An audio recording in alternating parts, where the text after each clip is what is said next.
Okay, good morning. This is 15 Minutes with Blake. I'm your host, Blake Linklater, and on today's show is Rafi Shaik. Did I say that right, Rafi? Yeah, like shake, milkshake. Shaik. Okay, perfect. Awesome. Well, nice to meet you. So Rafi, you used to be an advisor, and now you're a business coach. Why don't you go on and tell me about your business now, what you did prior, and what led you to where you are now. Sure, absolutely. First of all, thank you so much for having me on the show. It's a pleasure to be on the show. My career started as a research associate. Then I became a research analyst. Then went on, started my own hedge fund with four other partners. Things did not work out, so we had to sell it off. Then I kind of ventured into an advisory world, just being an advisor for high net worth individuals. And that's how my career kind of started. Then went on and got my CFP, CIM, all the designations that the world wants you to get in order to be in the advisory world.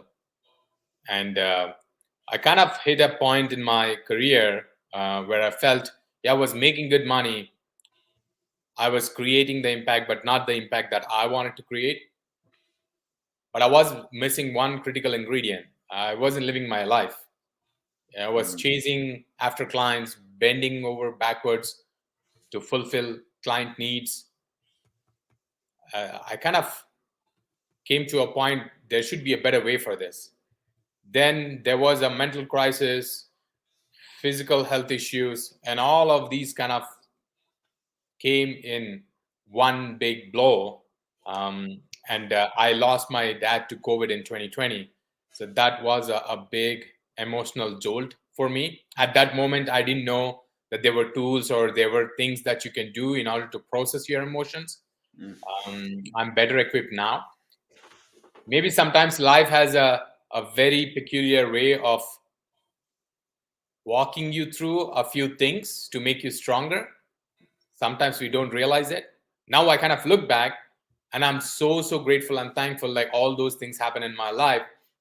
Otherwise, I wouldn't be where I am today.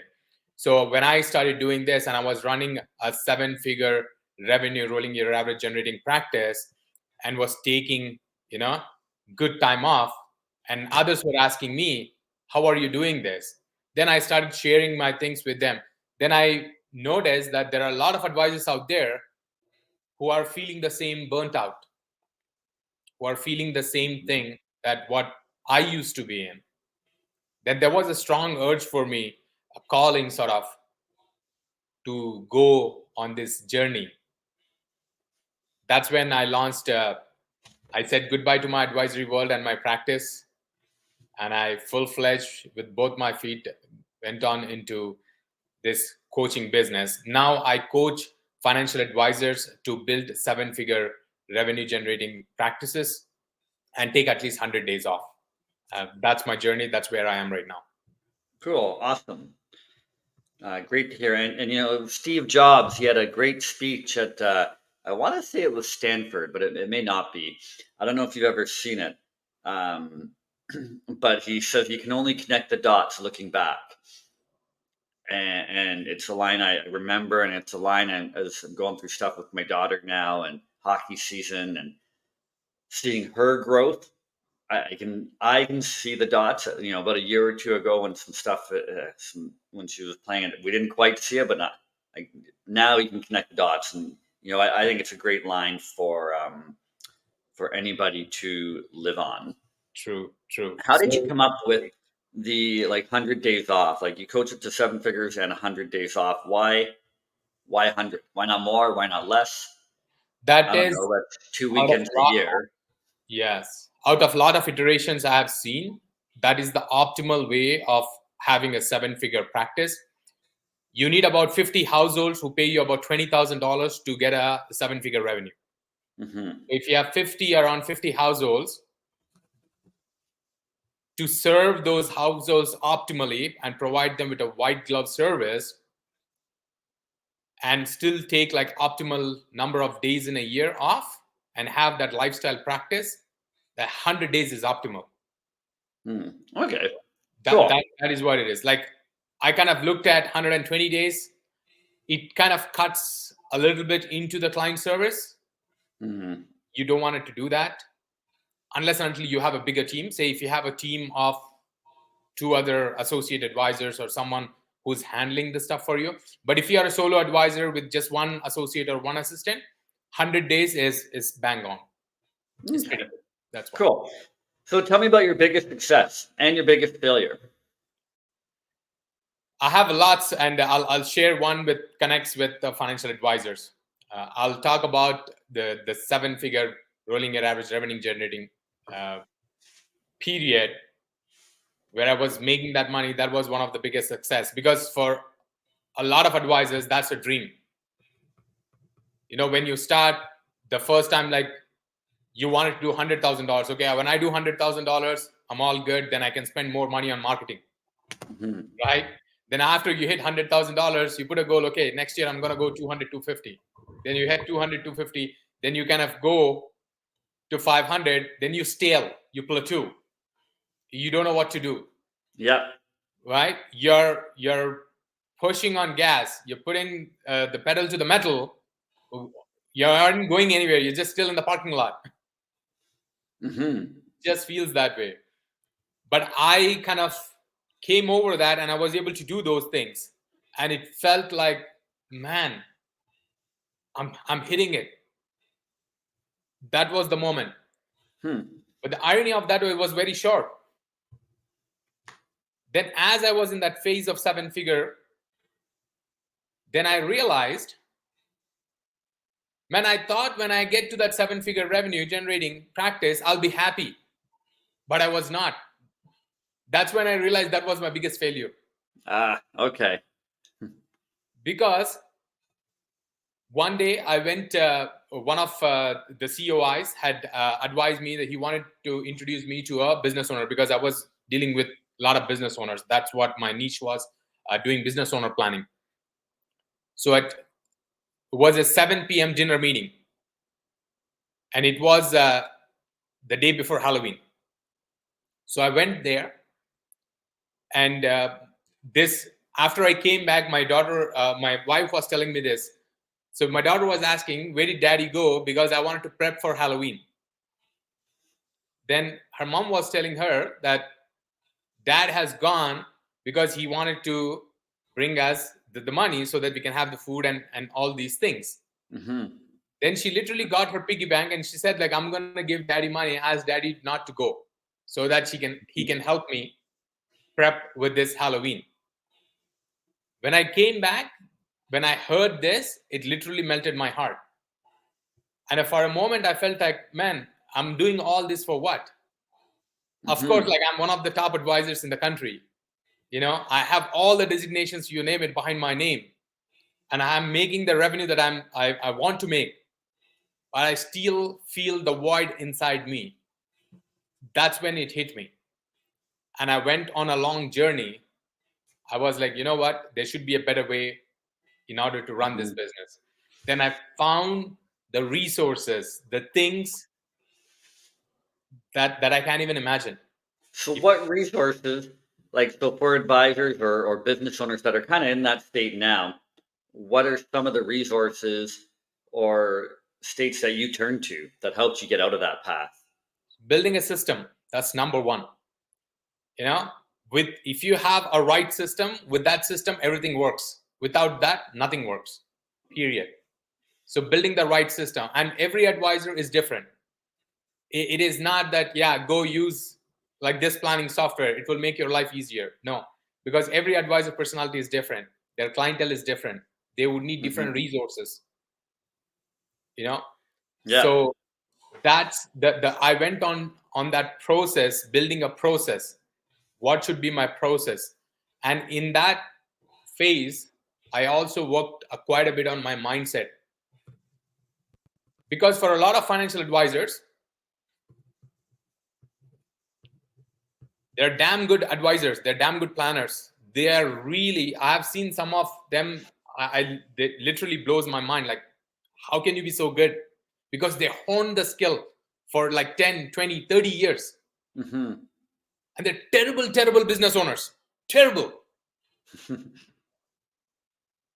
You know, so But that's the yeah. problem. That's the problem. For a lot of advisors, that's the question I ask. Are you a financial advisor who's employing a business owner? Are you a business owner who's employing a financial advisor? If you're the later part, then it is very easy for you to build that system that I'm talking about and have that lifestyle practice and take 100 days off. But if you're the former category, oh man, it is very hard. Yeah. It is Definitely, very hard. definitely agree with you there. What do you think's been one key to your success? The mindset transformation, working on myself and investing in myself. I So took tell me about that. every course that I could come across, read every book that helps me, did every practice that can get me one step closer to my goals and my dreams. Building the habits around that. So I'm a big believer in building habits, and I'm a big fan of James Clear, Atomic Habits. Yep. I don't know how many times I read the book. And I truly believe that success is not a one-time phenomenon. It's a compounding effect of the things that we do. How, as a financial advisor, how is your practice today is a lagging indicator of the things that you did in the past. Yeah. When I talk to advisors, I ask them, like, who's your target market? Anyone who has over $500,000, I wanted to deal with them. That's my, for those who are not watching it, air quotes, that's my high net worth client. So anyone Yeah. with a purse. So you kind of, you went through this mindset transformation, and that's been one of your big keys to success. You went through, a dark place, worked your way out of it, connecting the dots, looking back, you figured it out, and now you got some systems and processes there. And so I know we're coming up to like the 15-minute mark, and I like to keep give or take a few around there. But there's a lot of coaches out there, a lot of business coaches, a lot of financial advisor coaches. I always ask my guests, like, what makes you different? Because different is better than better. So, and it's the same if you're an advisor or if you're a business owner, but specifically for advisors, if you're looking for clients, like to the general public, we're all the same. Like, there's no clients can't tell the difference between whatever RBC, Merrill Lynch, Edward Jones. They don't know the difference. But how you Absolutely. different is what how are you different? So, what makes you different? How are you different than everyone else and anyone else out there? What makes me different, this is what I teach advisors as well, to do the same thing. Be unapologetically authentic to yourself. That's what makes you different. There is only one Rafi, and there's like 8 billion population. There's no one else like me. There's only one Blake. There's only one John. Yep. When you are unapologetically an authentic self, your authentic true self, and you take that message in your marketing, in your planning process, in your client servicing process, everything, those kind of people will come towards you. Yeah. Always talk to advisors. Advisors say that, oh, like I tried to do that, but I'm not getting many clients. And I'm like, how many clients do you get? If you get more than 5 meetings in a day, you can't even handle it. What are you talking about more clients? More is not better. Better is better.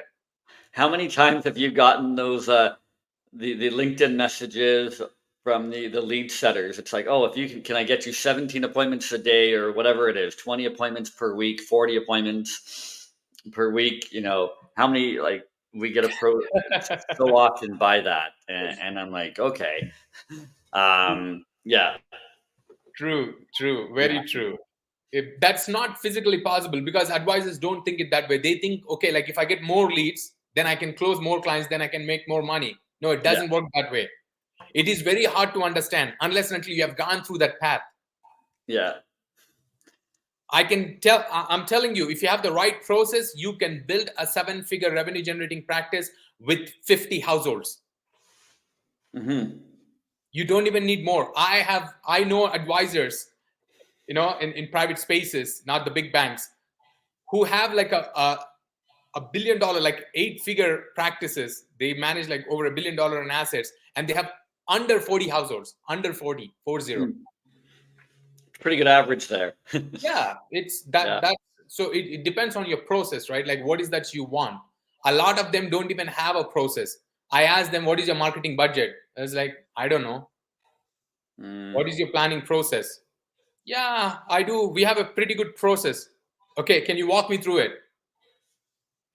They have no idea, Yeah. right? So those are the things that I learned, and I think it will help a lot of advisors if they can find a system, build a system, tweak that system, develop on that system, so that they can be more unique. You don't need like 10,000 clients to make $1 million a year. As Mm-hmm. long as you are authentic self, and because when you are really authentic, when you put on your true authentic self out there, it shines in your marketing, it shines in your process, and the clients will rave about you. And those are the clients that you wanted to work with anyways. Like, why would you want to work with everyone who gonna make your life miserable? Yeah. You take their call 8:30 in the morning when you arrive in the office, and it ruins your entire day. Yep. And you keep wondering, like, man, like, where did my energy go? Like, I just feel like